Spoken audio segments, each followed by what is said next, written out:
Olá, querido intercessor, tudo bem com você?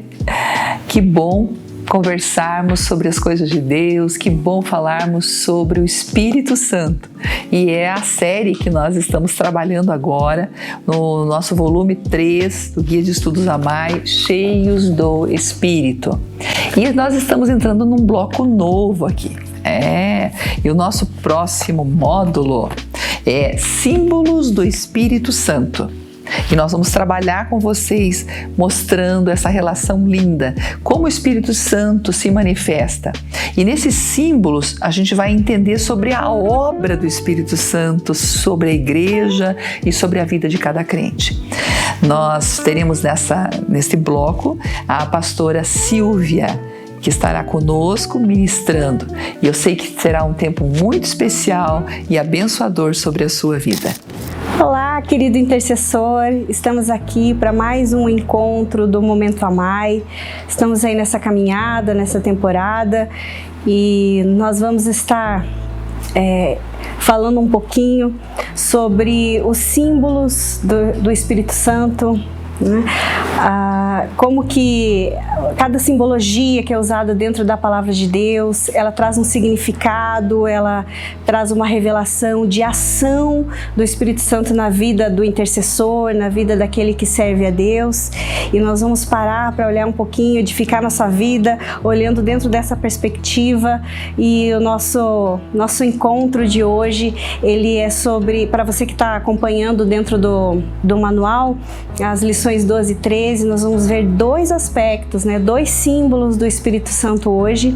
E nós vamos falar sobre o vento que transforma, né? E o fogo de poder. Então nós vamos estar falando desses dois aspectos, né, do Espírito Santo de Deus. Estamos nessa caminhada, né, dentro do nosso amigo Espírito Santo, do nosso companheiro, do nosso consolador, do nosso capacitador, dentro da vida do intercessor.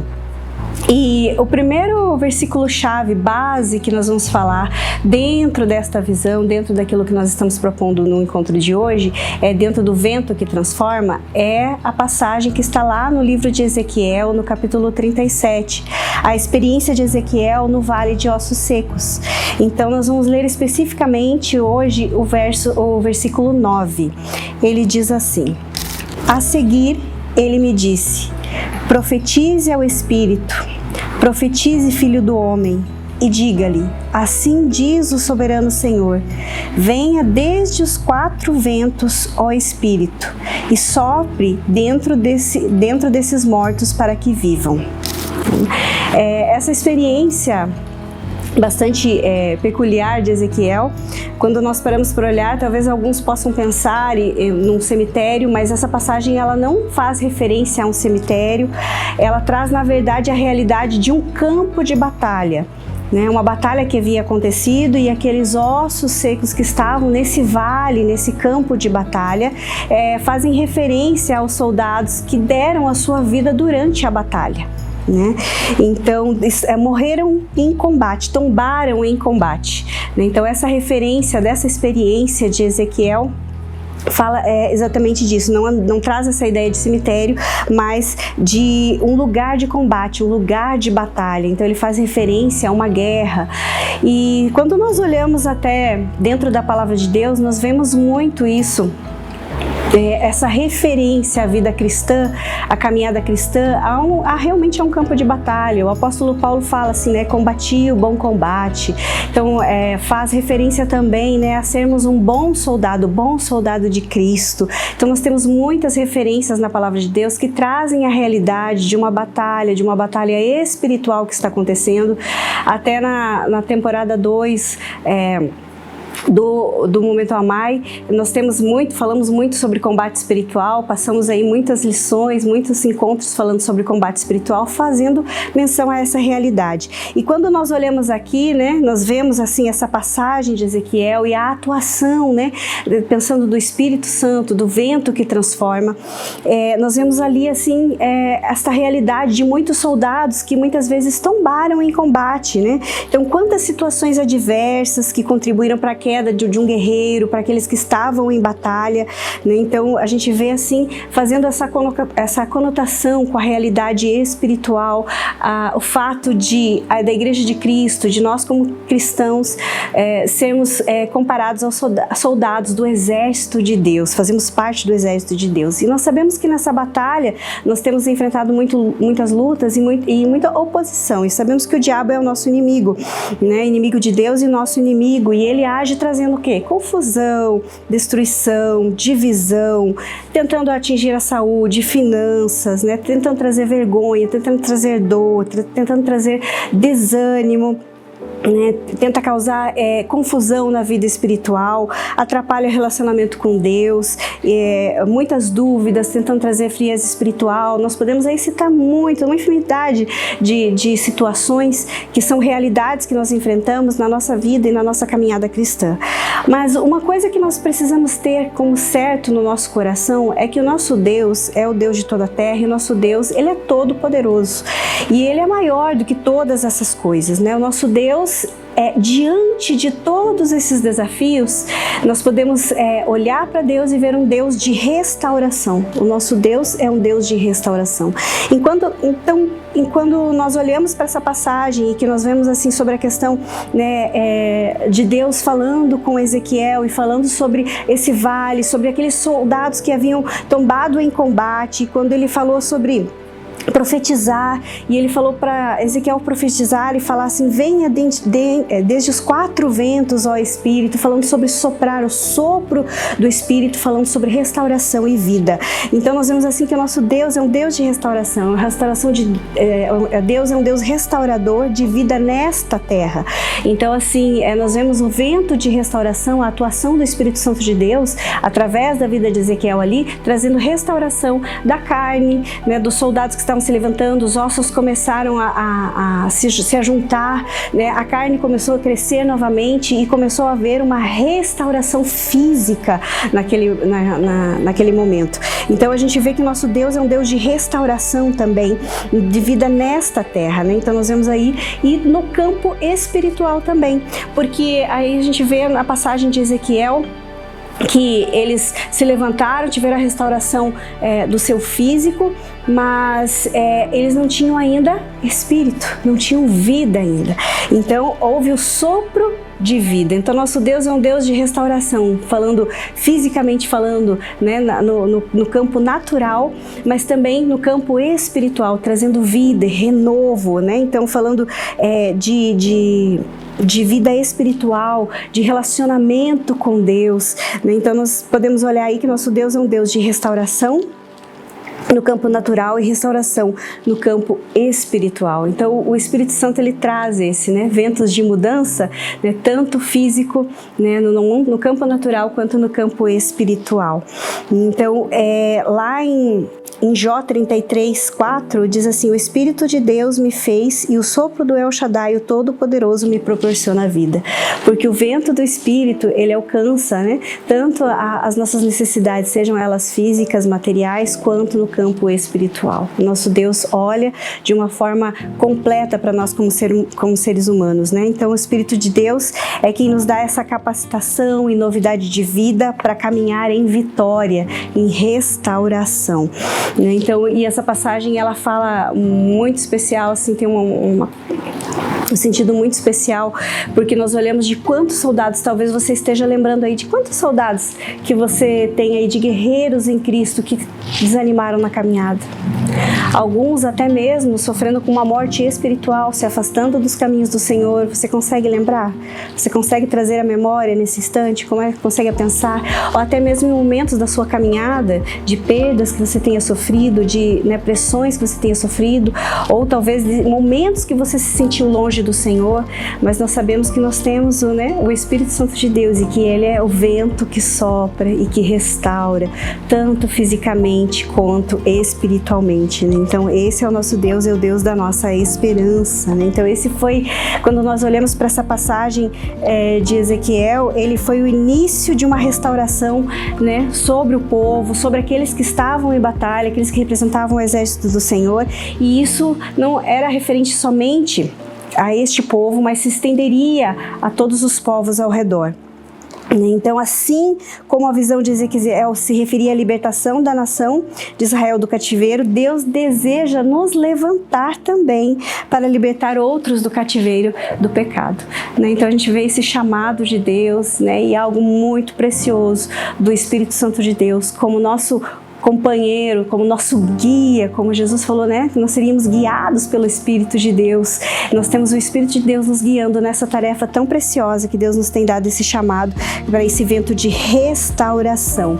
E esse vento veio, Ezequiel profetizou sobre aquele vale de ossos secos e Deus restaurou e formou um grande exército para a batalha. E eu creio que, assim como Ezequiel, Deus está levantando, intercessores, homens e mulheres de Deus, que assim como Ezequiel tem se levantado como uma voz profética para abençoar, para profetizar e para profetizar a restauração do exército do Senhor, nós temos um chamado. Deus está colocando em nosso coração e em nossas mãos uma responsabilidade, de profetizar sobre esse grande exército que é a Igreja de Cristo, um processo de restauração, de vida, não somente no campo espiritual, mas no campo físico também. Amém? E é interessante quando a gente para pensar na questão do vento, nós temos essa referência do Espírito Santo de Deus também no livro de Atos.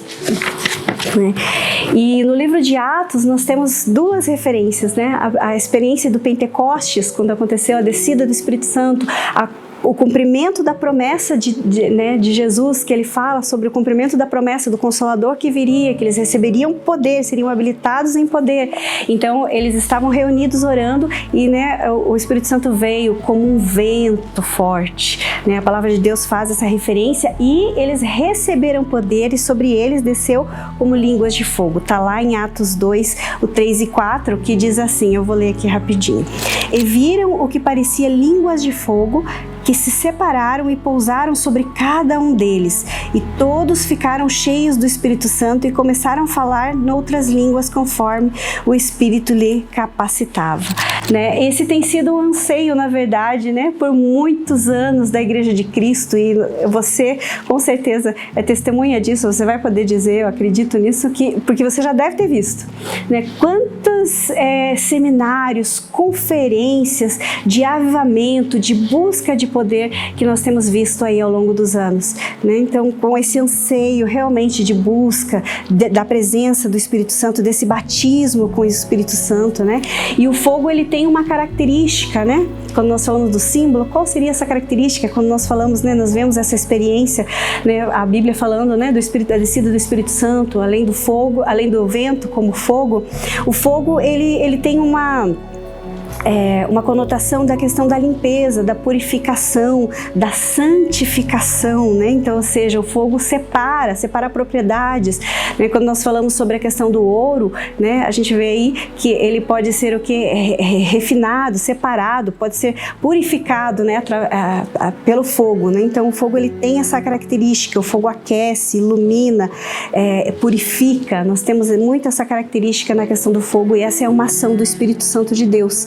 Então ele nos aquece, nos mantém aquecidos, ele nos ilumina, ele nos purifica, ele nos separa, nos santifica e nos dá poder, porque essa passagem no livro de Atos, ele fala sobre isso, Então nós recebemos poder para cumprir o propósito de Deus, Então e é interessante que o reflexo do que aconteceu, dessa manifestação através das línguas de fogo, no Espírito Santo, foi que muitas almas foram alcançadas. Então esse é um reflexo. Então, assim, todas as vezes que o Espírito de Deus, ele se manifesta como fogo nas Escrituras, a gente vai ver o resultado, que são pessoas sendo libertas, pessoas se rendendo a Cristo, Isso é poder de Deus para realizar propósito, Então Moisés, quando viu a sarça ardente, ele estava sendo comissionado a libertar o povo de Israel.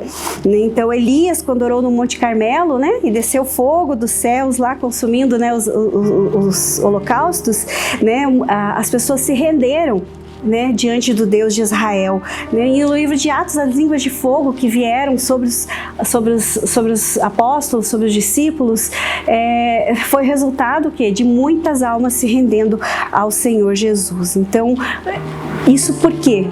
Nós vemos lá em 1 Coríntios fala, 4:20, que o reino de Deus, ele não consiste apenas em palavras, mas em poder. Então nós podemos contar isso. Isso tem que estar sobre a nossa vida, né? Sobre a vida do intercessor, no seu relacionamento com o Espírito Santo, esses reflexos do Espírito Santo como vento que restaura e do Espírito Santo como fogo, que é o poder que nos habilita, né, a essa ação de restauração, né? Então nós vemos isso. E o que a palavra de Deus nos diz lá em Marcos 16, do 17 e 18, fala assim, ó, estes sinais hão de acompanhar aqueles que creem. Em meu nome expelirão demônios, falarão novas línguas, pegarão em serpentes, e se alguma coisa mortífera beberem não lhes fará mal, se impuserem as mãos sobre os enfermos, eles ficarão curados. Nós temos algo de Deus sobre as nossas vidas, né? Nós temos algo do Senhor pelo Espírito Santo, que habita em nós, né? Essa capacitação, esse chamado para esse mover de restauração e esse empoderamento do Espírito Santo, essa capacitação do Espírito Santo sobre as nossas vidas, para o cumprimento de um propósito. Eu tenho certeza que o Senhor está colocando isso sobre as nossas vidas, nos chamando como exército do Senhor e nos capacitando para essa obra poderosa que nós temos, né, para realizar em nome de Jesus. Amém? Vamos orar? Senhor Deus, obrigado, Pai, por este momento que nós tivemos aqui. Obrigado, Deus, porque nós podemos olhar para a Escritura, olhar para a Tua Palavra, Pai, Deus, e ver, oh Deus, um direcionamento, algo muito claro do Senhor sobre as nossas vidas, para aqueles que entregaram sua vida ao Senhor, para aqueles que têm buscado a Tua face, Pai, que é realmente a ação do Teu Espírito sobre as nossas vidas, Pai. Eu sei que o Senhor está trazendo sobre a Tua igreja, sobre cada intercessor, Senhor, sobre cada um que tem participado, que tem acompanhado, tem feito parte deste mover, ó Pai, orando, sentindo essa responsabilidade, buscando do Senhor em se capacitar, Pai. Eu creio nesse tempo, eu creio, Senhor, na obra do Teu Espírito sobre as nossas vidas, ó Pai, e o nosso clamor, ó Deus, Senhor, nesse momento, Pai, nesse instante juntos aqui, Deus, Senhor, ó Deus, pelo vento do Espírito que transforma realidades, Pai. Senhor, ó Deus, que alcança aquele coração que está desanimado, ó Pai, aquele coração que tem enfrentado lutas, mas o teu vento é o vento de restauração, Pai. Restaura o ânimo, traz nova vida, Pai. Senhor, traz, Senhor, novo ânimo, Pai, em nome de Jesus, ó Pai. Senhor, e não somente um novo ânimo, mas a ousadia que vem do Teu Espírito, Senhor, que desce como fogo sobre as nossas vidas, como no dia de Pentecostes, Pai, como neste dia, Pai, a promessa do Senhor já se cumpriu, ó Pai, e nós podemos hoje recebermos do Senhor, ó Deus, sentir, Senhor, sobre nossas vidas, o Teu toque, Senhor, ó Deus Santo, o Teu toque de fogo sobre as nossas vidas, pelo Teu Espírito, Pai. Aquece, Pai, aquece o coração que tem se sentido longe, aquece o coração que tem sido cercado, Senhor, pela frieza das circunstâncias, Senhor, pelos desafios da vida, Pai, em nome de Jesus, mas que Teu Espírito venha com poder sobre a vida, Senhor, de cada um que está, Senhor, ó Deus, nesse momento, Senhor, compartilhando desse momento de oração, ó Pai. Nós clamamos, ó Pai, agora, clamamos pelo exército do Senhor, ó Pai, assim como na visão de Ezequiel, juntos nesse instante como um poderoso já exército, mas como uma voz profética, Pai. Nós queremos orar agora, Deus, para que haja, Senhor, vida nova, Pai, em nome de Jesus. Oramos por todos aqueles que representam, Senhor, o Teu reino como soldados valentes que têm lutado, Senhor, pelo Teu reino, Senhor. Deus, em nome de Jesus, ó Pai, que haja, Senhor, ó Deus, renovo, Senhor, espírito de vida, graça sobre a vida deles, ó Pai, capacitação desse exército para estar em pé, Senhor, lutando as Tuas batalhas, ó Pai, e sendo mais do que vencedores, ó Pai, porque sabemos, ó Pai, que é a vitória que vence o mundo, é a nossa fé no Senhor, no Salvador, a nossa fé naquele que tem o nome que é sobre todo o nome, a qual todo joelho se dobrará e toda língua confessará, Pai, que é o Messias. Em nome de Jesus. Amém. Amém. Deus abençoe, querido.